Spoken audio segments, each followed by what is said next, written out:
하늘에 계신 우리 아버지, 아버지의 이름을 거룩하게 하시며 아버지의 나라가 오게 하시며 아버지의 뜻이 하늘에서와 같이 땅에서도 이루어지게 하소서.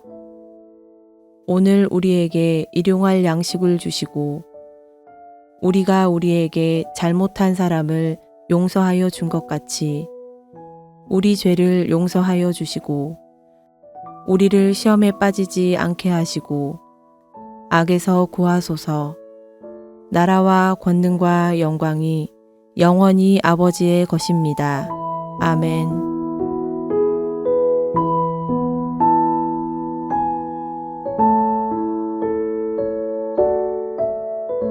선지자의 제자들이 엘리사에게 이르되, 보소서, 우리가 당신과 함께 거주하는 이곳이 우리에게는 좁으니 우리가 요단으로 가서 거기서 각각 한 제목을 가져다가 그곳에 우리가 거주할 처소를 세우사이다 하니, 엘리사가 이르되 가라 하는지라. 그 하나가 이르되 청하건대 당신도 종들과 함께 하소서 하니, 엘리사가 이르되 내가 가리라 하고 드디어 그들과 함께 가니라. 무리가 요단에 이르러 나무를 베더니 한 사람이 나무를 벨 때에 쇠도끼가 물에 떨어진지라.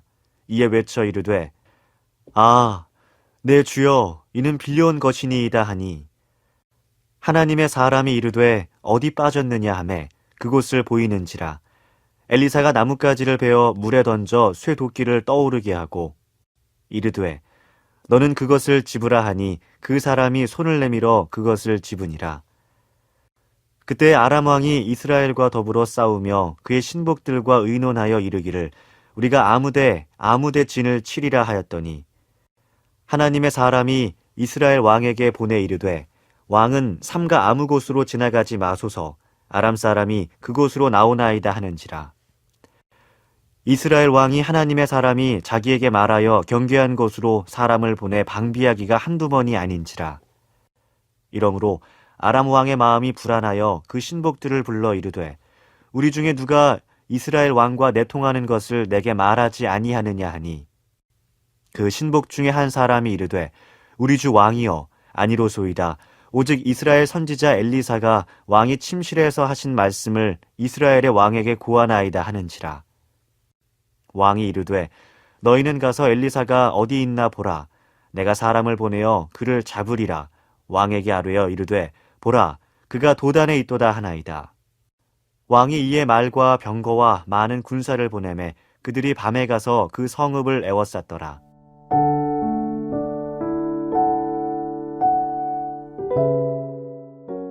오늘 우리가 함께 나눌 본문은 두 개의 사건이 나란히 배치되어 있습니다.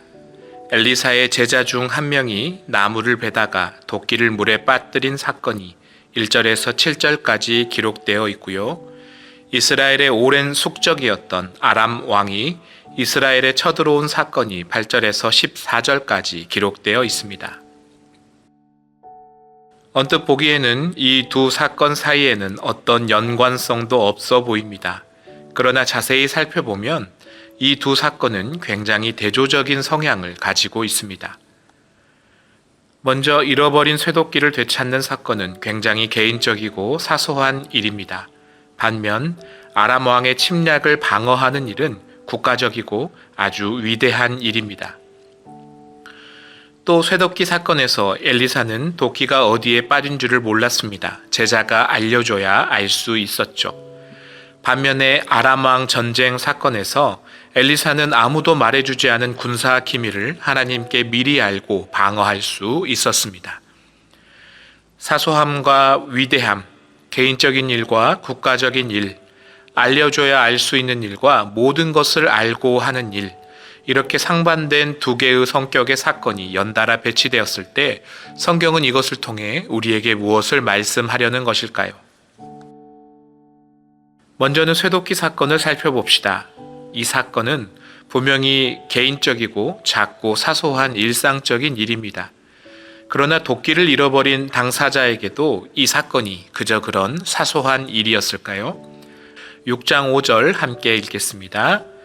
한 사람이 나무를 벨 때에 쇠도끼가 물에 떨어진지라. 이에 외쳐 이르되 아, 내 주여, 이는 빌려온 것이니이다 하니. 본문은 이 도끼가 쇠도끼라고 굳이 언급합니다. 이 시기는 문명사적으로 이스라엘이 청동기에서 이제 막 철기로 전환되던 시절입니다. 철로 된 모든 도구들 굉장히 귀한 것이었죠. 심지어 빌려온 도끼를 잃어버렸으니 율법에 따르면 그 값을 제대로 갚아주지 않을 때 최악의 경우 노예로 팔려갈 수도 있는 상황이었습니다. 그때 선지자의 제자들이 지금으로 따지면 전도사님들과 비슷한 상황일 텐데 그런 귀한 물건 갚을 경제적인 능력이 없었을 확률이 높다는 것이죠. 5절에서 도끼를 잃어버린 제자가 아 하고 외치는 단발마의 비명은 주석에 의하면 성경에서 생명이 위급할 때나 나라의 멸망을 앞두고 쓰이는 절망적인 표현이었다고 하니 말 그대로 당사자에게는 절박한 상황이었습니다. 우리 삶에도 그럴 때가 있죠. 남들에게는 작고 사소해 보이는 그 일이 내게는 너무 버겁고 오랫동안 고통을 주는 일들이 있습니다. 다른 사람에게는 너무 쉽게 이루어지는 그 일이 나한테는 너무나 어렵고 절대로 이루어지지 않는 일들이 있다는 거죠.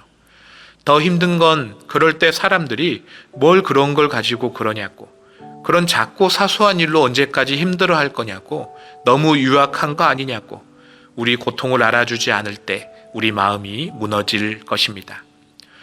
여러분의 삶에도 그런 순간들 다 있으셨을 줄 압니다. 그러나 엘리사, 흔한 사람들처럼 작고 사소한 고통을 무시하지 않았습니다. 6장 6절 말씀입니다. 하나님의 사람이 이르되 어디 빠졌느냐 하매 그곳을 보이는지라 엘리사가 나뭇가지를 베어 물에 던져 쇠도끼를 떠오르게 하고. 아멘. 선지자 엘리사의 제자였으니 그 제자도 뒤에 선지자가 될 사람입니다. 엘리사는 어디 선지자가 될 사람이 작은 일로 힘들어하냐고 책망하지 않았습니다. 제자의 신음과 비명에 귀 기울여 주었습니다. 이때 6절은 엘리사를 하나님의 사람이라고 굳이 고쳐서 불러줍니다. 어쩌면 엘리사가 반응한 것이 아니라 하나님이 엘리사를 통해 도끼를 잃어버린 제자의 작고 사소한 고통에 귀 기울이셨다는 뜻은 아닐까요? 제가 참 좋아하는 찬양 중에 한 곡이 주만 바라볼지라 라는 찬양입니다. 그 찬양의 가사에는 이런 구절이 있습니다. 어두움에 밝은 빛을 비춰주시고 너의 작은 신음에도 응답하시니. 오늘 하나님은 수많은 사람들이 도끼질하며 나무를 베는 그 소란스러움 속에 아 하는 작은 비명에도 귀 기울여 주시고 응답하시고 건져주시는 하나님이시라고 오늘 본문은 말씀해 주고 있습니다. 우리 하나님이 그런 분이십니다. 그러니 아무도 알아주지 않는 삶의 아주 작은 일도, 속으로만 삼켰던 신음소리도 모두 다 하나님께 기도로 내어드리십시오. 그분께서 들으시고 응답하실 것입니다. 삶의 아주 작은 순간에도 하나님은 우리의 아버지 되십니다. 본문은 여기서 그치지 않고 아람 왕의 침략에서 국가를 방어하는 크고 중요한 사건으로 시선을 옮겨갑니다. 여기서도 하나님의 개입하심이 일어납니다. 아람 왕이 군사 지도자들과 머리를 맞대고 은밀히 군사를 진군시키는데 그때마다 이스라엘이 기다렸다는 듯이 그곳을 미리 방어하고 있었던 것입니다. 어떻게 된 일일까요? 6장 9절 10절입니다. 함께 읽겠습니다. 하나님의 사람이 이스라엘 왕에게 보내 이르되 왕은 삼과 아무 곳으로 지나가지 마소서 아람 사람이 그곳으로 나오나이다 하는지라. 이스라엘 왕이 하나님의 사람이 자기에게 말하여 경계한 곳으로 사람을 보내 방비하기가 한두 번이 아닌지라. 아멘. 성경은 하나님께서 엘리사를 통해 아람 왕이 침략할 곳이 어디인지를 미리 알려주셨다고 기록합니다. 여기서도 엘리사를 굳이 하나님의 사람이라고 번역합니다. 이 일을 한 엘리사를 주목하지 말고 엘리사를 통하여 일하시는 하나님을 주목하라는 뜻일 줄 압니다. 작고 사소한 쇠도끼를 건져주시는 기적에 이어 국가적인 위기에 빠진 이스라엘을 건지시는 기적을 하나님은 베풀고 계십니다. 작은 일뿐만이 아니라 국가적이고 우주적인 일까지 하나님의 손길 아래에 있다는 것이죠. 가끔은 신앙을 개인의 일이나 내면의 일로 국한시키는 경우가 많습니다. 내 개인의 구원, 평안, 인생의 문제를 해결해 주시는 일에만 하나님의 은혜를 구하는 것이죠. 그러나 본문에서 하나님은 우리의 작고 사소한 일도 건지시지만 우리를 둘러싼 세상과 국가의 운명을 결정하고 역사의 흐름을 끌어가시는 일에도 함께 하십니다. 얼마나 놀랍습니까? 내 삶의 가장 작은 일에 역사하시는 하나님이 온 창조 세계에 개입하시고 다스리신다는 사실입니다. 하나님께서 우리의 작은 삶에 개입하신 것처럼 하나님은 그런 하나님을 믿고 따르는 하나님의 사람들을 온 세상을 구하는 일에 동참하길 바라십니다. 우리도 하나님의 사람으로 부름받은 사람들입니다. 이것이 오늘 본문에 대조되는 두 사건이 연달아 배치된 이유입니다. 삶의 작고 사소한 일에 매몰되어 가라앉은 우리 인생을 건져주시는 하나님은 또한 죄 가운데 침몰하는 온 세상을 사랑하시고 건져주시기를 원하시는 분입니다. 나의 작은 신음에도 응답하셨던 하나님이 온 세상의 신음에도 응답하시길 원하십니다. 그리고 온 세상의 신음에 응답하시고 세상을 건지시기를 원하시는 그 일에 우리가 동참하기를 바라십니다. 우리도 하나님의 사람이 되어야 합니다. 하나님께서 나의 작은 신음에 응답하셨던 것처럼 우리도 우리 주변의 작은 신음에 응답하고 귀 기울이는 하나님의 사람이 됩시다. 하나님께서 우리 삶을 건져주셨던 것처럼 우리가 속한 국가와 세상의 위기 상황 속에 하나님의 은혜를 구하며 기도하는 하나님의 사람이 됩시다. 이것이 오늘 우리에게 주신 하나님의 말씀입니다. 함께 기도합시다.